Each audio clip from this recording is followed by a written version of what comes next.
So I've been traveling a lot for work lately, and it got me thinking, what does everybody else do to find the cool toy shops and comic shops in random places where you find yourself?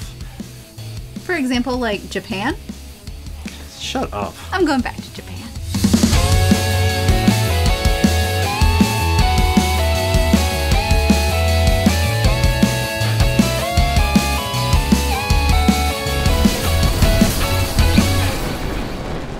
Folks, I want a different type of episode today. Focused. That's just not going to happen, Dan. It's not possible. Oh, what I want to do is talk about how we, when we're traveling, figure out, okay, I'm going to this random place for work or whatever. What kind of cool, geeky stuff is there here for me? And also, turning that to, since all y'all assholes have been to Japan. And I'm going again. How do you decide, okay, I need to go to this, this, and this place, but I can ignore these others?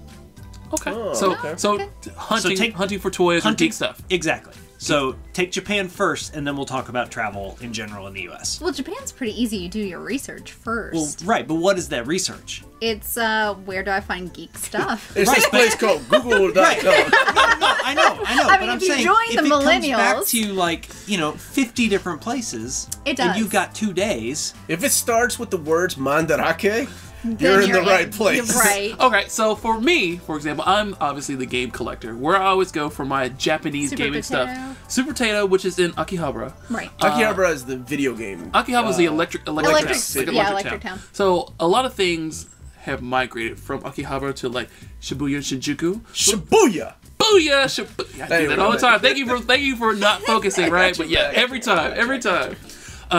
So I always start at Akihabara.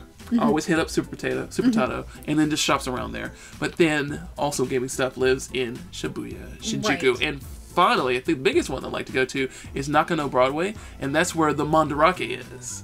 Okay. Yeah. So and for those who There's a couple locations of Mandarake. yeah, there's a couple of locations of Yeah, they're Mandarake, but scattered about. but the biggest Mandarake, I believe, is in Nakano. What Mandarake is, just so you know, you will know this when you're in Japan. If you watched our last episode, we kind of talk about this. Everything you can think of is at Mandarake. Books, games, figures, toys, cosplay junk, nudity, all kinds of things. And it's they like have new, near mint stuff and used stuff. And the cool thing is that the used stuff over there, when I was there, hadn't pretty even cheap. made it to America yet. So I was buying like Mega House figures that were opened, that weren't available in America yet. And I'm like, oh my god, I can cancel my pre-orders. Yeah, I mean, like, come on, this thing's like $5. Of course I'm going to buy it, because if it gets over in It is, America, it's like yeah. 100. Yeah. You know, it's not dirt cheap, but it is competitively cheap. Yeah. Like I'm talking about a $40 difference between, and if you get it used, it's probably more like $40 and $50 depending on how much you spend on a figure. one more thing, and I would be remiss not to bring this. This is a secret. Shh, viewers, don't tell anybody. Other than these places that I just suggested, the place you need to go to find things is a store or a set of stores called Hard Off. So there is a Hard Off, a Book Off, a House Off. I forgot the others. But these are all stores where it's like, think of secondhand stores, right? Yeah. So if you go to a Hard Off, it stands for hardware. This is where you're going to find all your old consoles and games and stuff at ridiculously cheap prices. And because we're talking about Japan, where everyone takes care of their stuff, this used stuff is a treasure trove, and it's in fantastic condition, and it costs pennies. So we went to Pennies? Pennies. Well, I mean, it's a little bit more than that. No, We went to You mean Yennies? Yennies. And we went to Mount Fuji, and I just happened to ask the taxi guy to take me to the Hard Off, and he was like, "How do you know what that is?" Like, let's go there. And it was a treasure land. And I've been to Book Off. Yeah, and Book Off is the same type of stuff, and they have amazing music playing. It helps to have people there that live there that you're friends with that can tell you all these things. Yeah. When I went there, I kind of went on that's where we went on our honeymoon. Like, other than Rob, and this was over 10 years ago, like, I didn't know anybody else that had been there. So the one place that I knew to hit up because of their website interface, or their website, was Mandarin. Their AOL page. And, but yeah, I had to use like Google back then. And there wasn't a Facebook group. There wasn't like forums that talked. I mean, there were forums that talked about some of this stuff, but those forums hadn't been updated since like 2003, 2002. So that was really cool. And then honestly, just walking around, that's how you find the really coolest places. Like they have one of my favorite things to collect are these little figures right here, the Gashapon figures, right? Well, Gachapon's everywhere. Well, there is one specific store that I found in It's Akihabara? I think Akihabara It is, that it's got has like 5 over 1,000, floors yeah. of these, and there were specific ones that I wanted, and it was Bastard, one of my favorite anime and manga. And I asked, I was like Bastard, and she was like, So she took me to the 3rd floor. She didn't say you were calling her. And she was like, here you go. And I'm like, oh my god, you got him. It was so cool. The one thing that I found out going over there the hard way is if the anime or whatever is hot at the time, the toys are almost impossible to find. Because Tengen Toppa and Gurren Lagann had just dropped in 2007. That means by 2008, the toys were coming out big time. All the characters, Kamina and Yoko, you cannot find anywhere. I found like one Simone, and that was it. I don't remember where I got my Yoko from. I don't know if it was But Japan, I got a bunch of the little Gashapon figures. And you're lucky in Japan, if it's a specific thing like nerd culture you're looking for, a lot of these areas are grouped together. So you go to Akihabara and it's all electronics and video game stores. You go to Ikebukuro, which is sort of a cosplay area. You've got cafes, maid cafes and stuff. So there's centralized areas that you can pretty easily do your research online, and you can go to these areas. Sometimes you can go to multiple areas within a day and hit up your favorite stores. So Pokemon stores in Ikebukuro. There's several. So comparing that to the U.S., which is not like that. It's everywhere. Yeah. Everywhere if it's there. Yeah.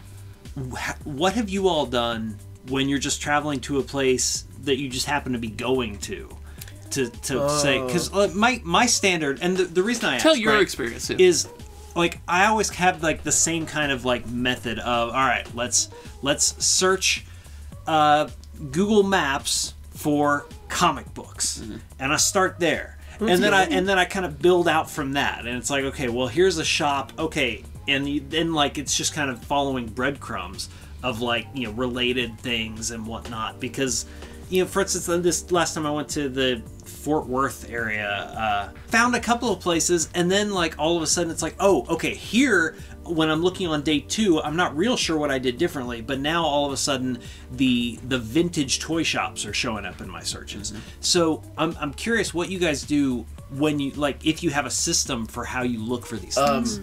I'm a member of a couple of now Facebook groups, so like for comic books and stuff like that, I usually like post like, hey guys, I'm traveling to this area, like Cleveland or wherever. Cleveland!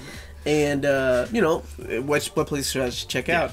And people are really helpful online. Like they'll be like, oh, you need to go here, here, and here.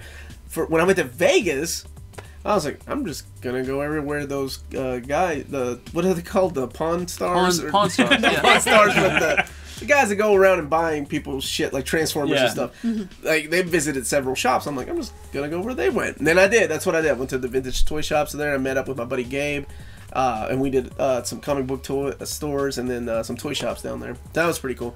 But I do very similar to what you do. I usually Google map comic book shops and then antique toy shops. I mean, that's how I was able to find, like, one of the coolest places was in, I mentioned Indiana, I can't remember where I was, but I found this comic book store that had a lot of these out-of-print hardcovers at like 50% off. So I was like, oh shit. You know, there were some that I was missing. And some of these things, you know, that were going for like $200, $300. So that was pretty cool. I love finding places like that. They're just small enough comic book shops that nobody else has really hit for the things that I'm into, which is collected editions. That's the thing, right? Like if you look it up and you find a comic book shop, most of the comic book shops you're going to find are practically about the same. Got enough back issues, have some trades, not really enough discounts. But then the rare shops, some smaller shops that people overlook, they're going to have the out-of-print, like Iron Walk John manga. They're going to have the Inferno hardcover, you know, that is just sitting on the shelf for like 8 years. Nobody's bought it, and the guys mark it down to like $30 or whatever. That's the places that I love finding. And it's with Facebook and with the internet, it is getting harder to find those places because people know now these places exist. I love going to flea markets. That's my favorite thing to do when I go out of town. But now it seems like in the last 10 years, that's what everybody does. Right, exactly. It's harder to find good stuff at the obvious places. So let me talk about what I do. I blame YouTube for that, by the way. And I'm kind of halfway serious because people have shows where they're like, let's go into this flea market. Oh my god, I found Action Comics #1, you know. For $2! But the shit like that actually happened to us when we were younger. Yeah. Going to flea markets, like finding Optimus Prime and stuff before the internet. But now that everybody has a show like us, don't know what it's worth. Well, no, but yeah, right. But now that people have shows, everybody that watches those shows are like, oh my god, I'm gonna get that lucky. Yeah. You know, I'm gonna go digging through. I mean, there's shows people dig through trash at GameStop and find things. Yeah. Well, which we is used to almost throw away set up, games though. but sure, absolutely. Anyway, so what I was just gonna say, for video game searching, just like what you two do, I type in video games in Google Maps, see what comes across, and I look at the ratings. GameStop. Yeah, I do ignore all the GameStops. But I type video game stores. I make sure that it's a place I've never heard of. I look at the ratings and I read the comments, like ratings and comments. This place is great. This place sucks. I look at the pictures to see if I see any rare things in the pictures. So that's when I start my journey. The second thing that I do, so that gets me going at first, and I do this every city that I go to, every city, no matter where I am.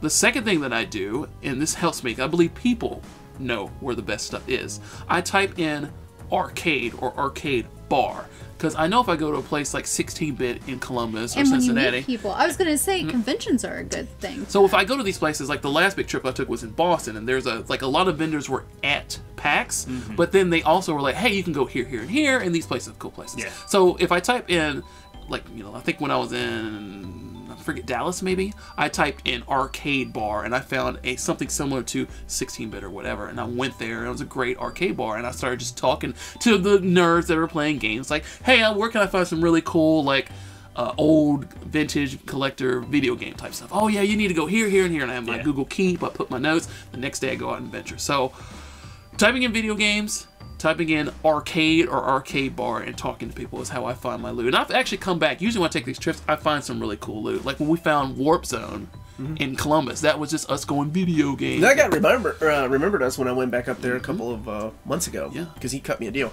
One of the things that I haven't mentioned that I do love doing, I go to Goodwill on my third day. I go to every Goodwill that I'm around because I'm a cheap bastard. I find T-shirts. I was going to say, for your wardrobe. But I have found like video game, rare video games that I've put on eBay. I have Nintendo cartridges. I have found toys that they're not in the best condition, but they're like Transformer pieces and guns that I get, you know, to sell when I set up at shows. Goodwill is a really great place because it's one of those places that YouTube hasn't gone and done too many episodes on, where people go, let's go check out the Goodwill. But I swear, every Goodwill I go, and I hate to say this, but I try to hit up the Goodwills at like the rich folks' neighborhoods, because especially when I'm in Vegas or I'm in like, you know, bigger cities, wherever the rich folks are, I just go hit up those Goodwills, and I mean the clothes are really nice, but the toys and the books, I found like hardcovers, you know. That's where I go get my vinyl is at Goodwill. Yeah, it's a good place to get if you collect vinyl. So Goodwill is a really good place that I hit up. Excuse me, records. So that's my third day. My third day, I always hit up Goodwill.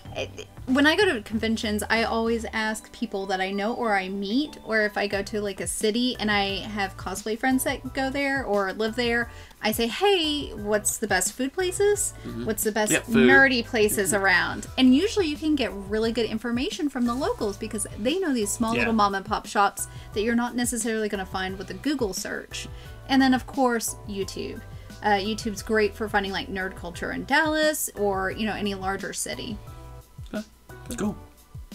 Now, are you armed and ready to go? Goodwill shopping? Well, I'm going to South Dakota, so let's see. Good luck. Hey, little cities, man, they'll surprise us sometimes. Dude, don't knock it. Yeah, absolutely. I'm not knocking it.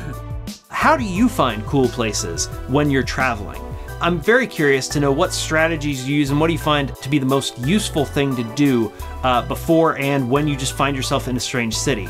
Also, if you like this episode, then like it, subscribe, and comment, and all that good stuff. Thank you. Good night. Tina's a dome in Japan.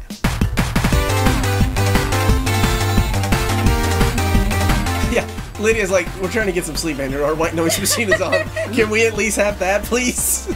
Wait, you don't have a white guy just standing in the middle of the room going, reading the Wall Street Journal. Okay. That's good. How do we make that joke? Wow.